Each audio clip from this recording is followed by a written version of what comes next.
Mi nombre es Atsilú Rincón Leal y en este video mis compañeros y yo les vamos a explicar qué son los derechos humanos. De acuerdo con UNICEF, son normas que reconocen y protegen la dignidad de todos los humanos. Estos derechos pretenden regir la manera en que los individuos viven en sociedad y se relacionan entre sí, así como las relaciones con el Estado y las obligaciones de este último hacia ellos. Estos derechos exigen a los Estados la creación de leyes para su protección y garantizar la regulación con ayuda de la autoridad correspondiente. Ahora que ya definimos los que son los derechos, debemos saber los antecedentes para ver cómo llegamos a este punto. Estos derechos surgieron de varias luchas sociales que hubo que pedían respeto y dignidad para una mejor calidad de vida. Sabemos que cuando nos conquistaron hubo una desigualdad entre españoles y los nativos indígenas. Los españoles tenían derechos que les concedían su corona española y los nativos indígenas no contaban con esos derechos, estaban sometidos a esclavitud y servidumbre. Ya consolidado México como una nación independiente, se encargó de elaborar documentos para la futura Constitución de 1917. Entre estos documentos, los más importantes fueron el bando de Miguel Hidalgo y Costilla, el cual promovía la libertad, prohibía la esclavitud y prohibía también el pago al tributo. En el segundo fue Los sentimientos de la nación de José María Morelos y Pavón, en el cual se pedía una igualdad.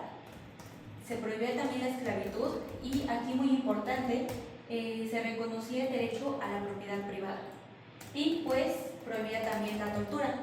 Sabemos que bajo el contexto del porfiriato pues hubo mucha desigualdad, mucha tortura y pues fue un empobrecimiento muy grande para México, ya que el porfiriato solo beneficiaba a la clase más alta de México, que era una minoría. Entonces, en consecuencia de esto, surgió la Constitución de 1917, la cual fue la primera que reconoció los derechos sociales. Ahora, ya que fue implementada la Constitución de 1917, la cual actualmente consta de 136 artículos y 9 títulos, en donde se plasman los derechos y obligaciones de los mexicanos, hubo una modificación en 2011. Se hizo la reforma constitucional en la cual se cambiaba el término garantías individuales por el término de los derechos humanos y sus garantías. Esto fue en consecuencia y en trabajo en equipo con varias naciones para promover la paz, la seguridad y la igualdad entre todos los seres humanos. Ya conociendo de dónde surgen estos derechos, los antecedentes y en dónde están plasmados, vamos a explicar los principios rectores de los derechos humanos. Como primero tenemos universalidad, que es decir, le pertenece a todas las personas. La interdependencia, todos los derechos están ligados. Y la indivisibilidad, no podemos tener unos sí y unos no, tenemos que tener todos porque son un conjunto de derechos que nos pertenecen por el simple hecho de ser humanos.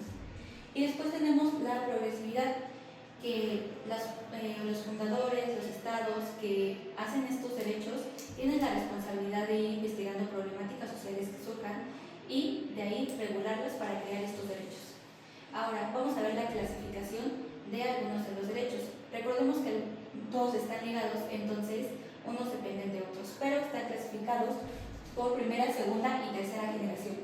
La primera generación son los derechos civiles y políticos, que se encargan de que todas las personas tengamos libertades, la libertad de expresión, tenemos derecho también a una nacionalidad y a los derechos fundamentales, sin importar nuestro color de piel, sin importar las creencias que tengamos, sin importar nada, nos pertenece. Después tenemos los de segunda generación, que son los encargados del bienestar económico de la nación, del pueblo y pues de todas las personas, ¿no? Entonces tenemos la seguridad social, con esto también estamos accediendo a la salud. Tenemos también el trabajo digno, que nuestra Constitución Política de los Estados Unidos Mexicanos está plasmado en la Ley Federal del Trabajo, en el cual pues se plasman una lista de requisitos que tienen que tener las organizaciones y los empleadores para dar el trabajo. Después tenemos la libertad sindical. Todos los trabajadores tenemos derecho a que se garanticen estos derechos que ya tenemos, entonces tenemos que luchar por ellos y debido a eso nacen los sindicatos. Y también tenemos derecho a la educación. No podremos saber todo esto si no se tiene un conocimiento previo. Ahora tenemos los de tercera generación, que son los ambientales y de los pueblos. Estos son los encargados de proteger a los grupos vulnerables que existen, personas de mayor edad, personas con discapacidad y pues varias personas que comparten unos comunes intereses y también pues las problemáticas globales ambientales que vayan surgiendo.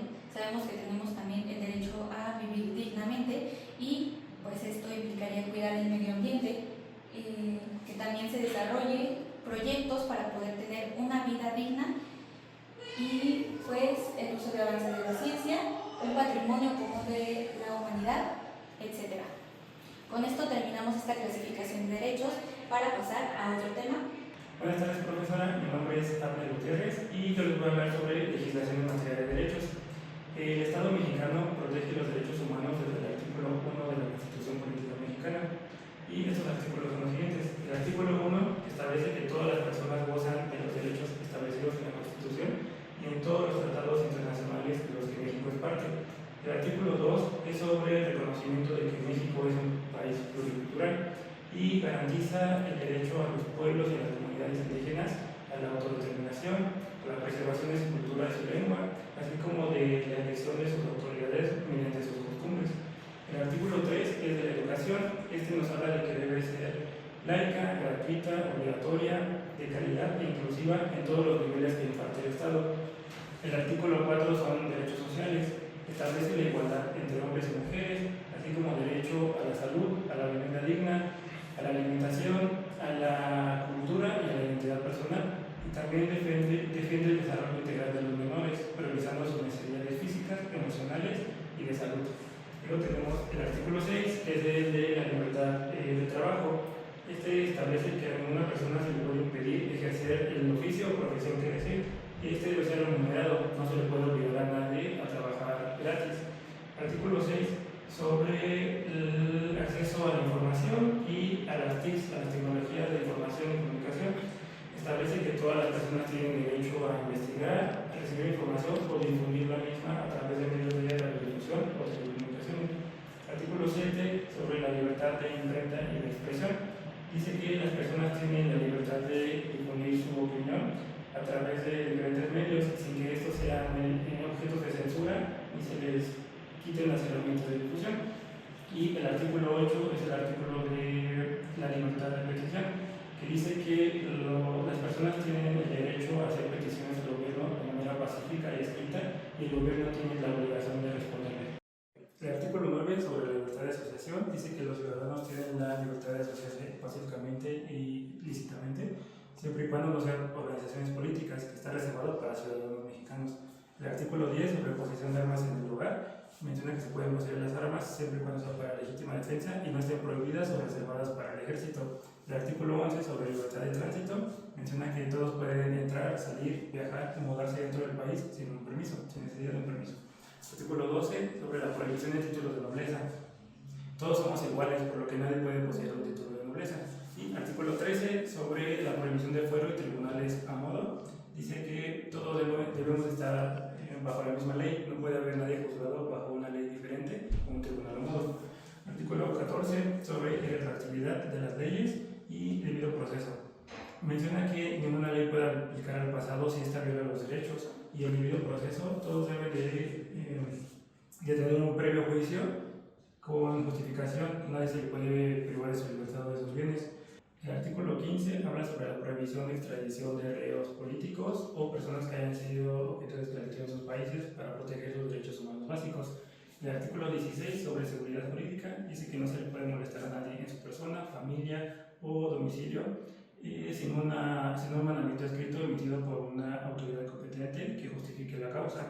El artículo 17 sobre el acceso a la justicia dice que no se puede hacer justicia por propia mano, esta debe ser dada por tribunales de forma rápida, completa e imparcial. Artículo 18 sobre los centros penitenciarios dice que solamente se dará prisión preventiva a los delitos que merezcan una pena privatoria de la libertad y deben estar organizados para lograr la reinserción con deporte, educación y trabajo. El artículo 19 sobre la regulación de la detención dice que ninguna detención que se presente ante un poder judicial debe exceder las 72 horas sin justificar un auto de vinculación a proceso. Soy Jimena García Padilla y voy a continuar con los siguientes artículos. El artículo 20 menciona el proceso penal acusatorio. Establece los principios de publicidad, contradicción y presunción de la inocencia. Detalla los derechos de las personas acusadas como de la víctima. El artículo 21 menciona la investigación de los delitos. Dice que solamente los delitos pueden ser investigados por el Ministerio Público y por la policía, a excepción de la imputación de las penas, que es exclusiva de la autoridad judicial. También nos menciona sobre las legalidades de las infracciones administrativas. El artículo 22, prohibición de penas crueles. Queda prohibido la pena de muerte, la mutilación, las torturas y las multas excesivas. El artículo 23 menciona que nadie puede ser juzgado 2 veces por el mismo delito, ya sea que sea culpado o absuelto. El artículo 24 dice que es libre creencia religiosa. Toda persona tiene libertad de creer en la religión que quiera o no tener ninguna, y si participa en ceremonias religiosas, siempre y cuando éstas no conlleven a algún delito. Artículo 25, Rectoría Económica del Estado. Menciona que el Estado tiene que planear y conducir los beneficios del Estado para que sea íntegro y sustentable, y esto pueda desarrollar el aspecto laboral y económico. El artículo 26, planeación democrática. Dice que el Estado debe planear un sistema donde participen todos los sectores para ayuda del beneficio del Estado. El artículo 27, libertad de las tierras. Establece que la originalidad de la tierra y del agua pertenecen a la nación y pueden ser adquiridas a los particulares. También regula los recursos naturales como el petróleo, los minerales y las tierras ejidales. El artículo 28, prohibición de los monopolios. En México queda prohibido los monopolios y las prácticas que alteren la libre comercialización. El artículo 29 nos hace mención que solamente en casos extremos de invasión o de alteración de la paz, el presidente y el Congreso pueden suspender temporalmente algunas garantías, siempre y cuando estas no sean de vida, de nombre y integridad.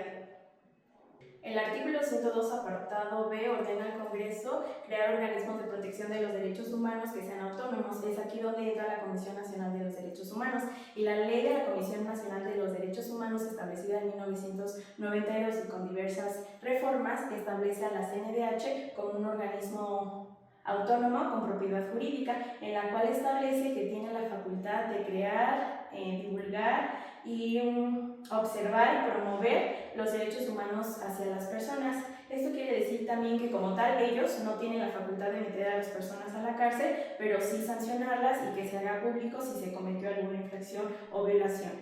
Y el artículo 133 hace mención que en la Constitución Política de los Estados Unidos, la Ley de Congreso y los tratados internacionales son la ley suprema de toda unión.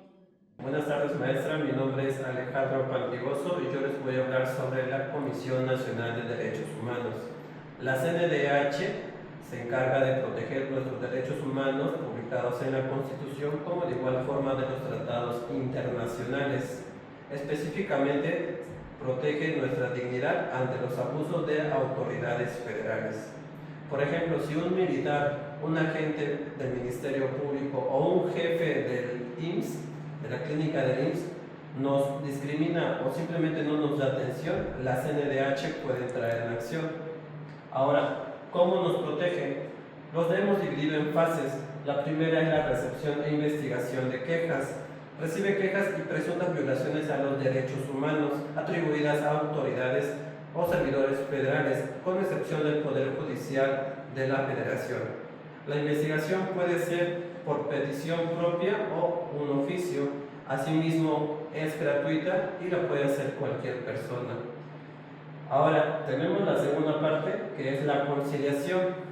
Siempre y cuando se permita o sea posible, la CNDH busca lograr conciliación inmediata entre la persona que levanta la queja y las autoridades señaladas. Luego existe la fase de las recomendaciones. En el mismo contexto, si realmente existe unas violaciones de derechos humanos, lo que hace la CNDH es ofrecer recomendaciones no vinculatorias hacia las autoridades correspondientes con el fin de poder restituir los derechos y reparar los daños. Sin embargo, si la autoridad no quiere aceptarlo o no lo reconoce, tiene que explicárselo al Senado por qué no quiere respetar los derechos. Esto tiene un peso moral y político. Como vemos, la CNDH actúa como una institución autónoma no jurisdiccional que busca promover y conciliar los derechos humanos. Como futuros administradores, es vital importancia este estudio, ya que notificamos a las empresas de manera clara que deben respetar los derechos a sus beneficiarios, asimismo poder evitar una sanción legal, pero sobre todo garantizar el origen económico y social de las personas. En cuanto a las atribuciones de autoridades competentes en derechos humanos, tenemos CNDH y Suprema Corte de Justicia de la Nación. La CNDH es no jurisdiccional, es decir, que no tiene jueces para emitir sentencias. Lo que hace es recibir quejas, investigar presuntas violaciones de derechos y emitir recomendaciones para reparar el daño y evitar futuras violaciones de derechos. Y en cuanto a la Suprema Corte de Justicia de la Nación, que sí es un órgano jurisdiccional, emite sentencias, las cuales son obligatorias y definitivas, y protege los derechos a través del juicio de amparo, que son solicitudes ciudadanas para protegerse por abusos de la autoridad. También resuelve inconstitucionalidades, es decir, si hay leyes que violan los derechos, anula dichas leyes. Concluyendo este video, es importante recordar que por el simple hecho de ser seres humanos, ya adquirimos estos derechos y posteriormente es de vital importancia conocer esta información para hacer respetar nuestros derechos. De igual forma, es importante conocer los antecedentes para lo que hoy en día protege nuestra seguridad, nuestra dignidad y busca vivir más dignamente y más en paz, en armonía y hacer lucha ante las problemáticas sociales que se vayan presentando.